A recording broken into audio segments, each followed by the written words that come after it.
Do you ever feel like your own mind is your worst enemy? It feels like there's a constant storm inside your head, where one thought crashes into another and you can't find a single moment of silence. You might be sitting in a beautiful place, but your mind is playing a movie of past mistakes. You might be trying to sleep, but your mind keeps whispering, "What if this goes wrong tomorrow?" It's exhausting, isn't it? This constant battle with our own thoughts, the struggle of overcoming anxiety and finding some quiet. We try so hard to push them away, to fight them, to find that magical switch to turn off the noise. But the more we fight, the louder the storm seems to get. What if the secret to peace of mind wasn't about fighting the storm at all? What if it was about learning how to walk through it without getting wet? Today, I want to share a powerful motivational story in English with you. It's a story about a young man who was drowning in his own thoughts, just like many of us. But he found the secret to inner peace through a very simple and very strange task involving a single glass of water. Stay with me, because what he learned might just be the key you've been searching for. Our story begins in a quiet, beautiful village cradled by mountains. Here lived a young man named Marco. To everyone else, Marco's life seemed perfect, but inside, he was living in chaos. His mind was never at rest. The silence of the night was the loudest time for him. As soon as he lay down, his thoughts would begin to race. He would remember every embarrassing moment from his childhood, every mistake he ever made. His heart would ache with regret. Then his mind would jump to the future, creating endless scenarios of worry, and he felt trapped in a cycle of overcoming worry. This constant overthinking stole his joy. He couldn't enjoy the taste of his food or the beauty of a sunset. His mind was always somewhere else, in the past or in the future, but never here, in the now. He felt tired all the time, not from physical work, but from the sheer weight of his own thoughts. His journey of self-discovery had not yet begun, and he desperately wanted to find some stress relief. One evening, he overheard some travelers talking about a wise old man who lived in a remote village, high up in the hills. They said this man knew the secrets of the mind, and that hearing him speak was one of the most powerful life lessons you could ever receive.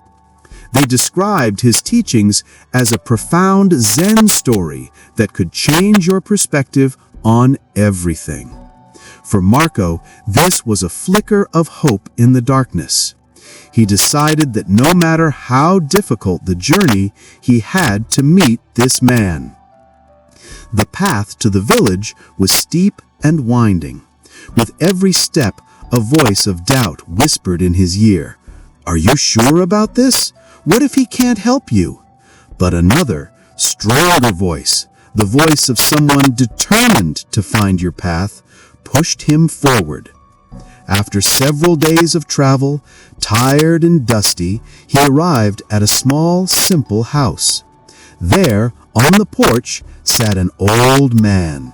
His eyes were closed, and he seemed to radiate a sense of complete calmness. Marco felt a little nervous, but he gathered his courage and approached him. "Grandfather," Marco said, his voice trembling a little, "I have traveled a long way to find you. My mind is always racing. I am trapped in my own thoughts, and it's making me miserable. My heart feels so heavy. Please, can you teach me some form of mind control? How can I find true emotional well-being?" The old man opened his eyes. They were kind and clear. He smiled gently and said, "Peace is not something I can give you, my son.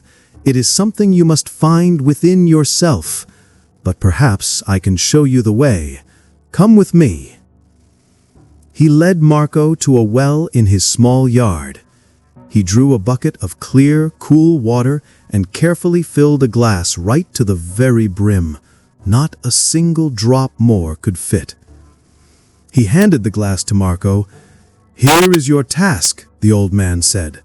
"I want you to hold this glass and walk to the end of the village street, and then walk all the way back to me. But there is one rule. You must let go of all distractions and not spill a single drop." Marco was confused. How could this simple task solve his deep-rooted problem? But he trusted the old man's wisdom and accepted the challenge. He took the glass and began to walk. Instantly, his entire world shrank to the shimmering surface of the water. He heard the laughter of children and the bark of a dog, but his mind didn't wander. He was practicing the power of focusing deeply. Without even realizing it, he was engaged in a form of walking Zen meditation. His mind, his body, his entire being was dedicated to one single purpose: keeping the water from spilling. When he finally returned, a proud smile was on his face. "Grandfather, I did it!" he exclaimed. "I didn't spill a single drop." The old man smiled his warm, gentle smile. "You did very well," he said. "But tell me, while you were walking, did you notice the beautiful flowers in front of the baker's shop?" Marco paused. "No," he admitted. "My only focus was on this glass of water." The old man's smile widened. "And in that moment," he said softly, "where were your worries about the past? Where was your fear of the future?" Marco's eyes opened wide as the realization hit him. While he was focused on the glass, his mind had been quiet.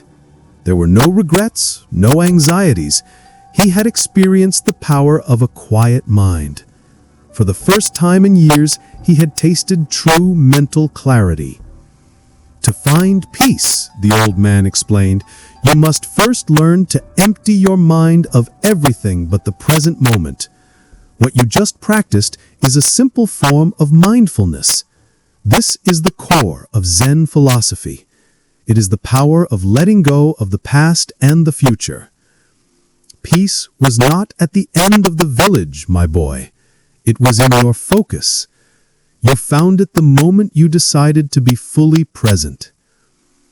Marco bowed deeply, his heart filled with gratitude. This experience was the beginning of his spiritual growth. He finally understood. Peace wasn't a destination. It was a way of being. It was about bringing his full attention and mindful awareness to whatever he was doing, right here, right now. As Marco walked back home, the world looked different. He was no longer a prisoner of his mind. He was free, because he now carried the secret to cultivating happiness within him.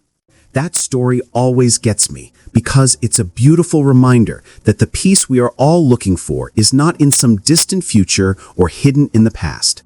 It's right here, in this very moment. This is more than just a story. It's a lesson in emotional resilience and personal growth. I truly believe that short stories like this one are a wonderful way to learn English through story. It's not just about English learning. It's about absorbing powerful ideas that can change your life. It's like a form of English listening practice for beginners and advanced learners alike. Here at the Uplift Angle, we believe in the power of dare-to-do motivation and creating content that feels like short motivational speeches for your soul. If this story resonated with you, I would be so grateful if you could give this video a like. And if you want to continue your journey of self-improvement, please subscribe to the channel. We're building a community here, and I'd love for you to be a part of it. Thank you so much for being here with me today. Stay present and stay peaceful.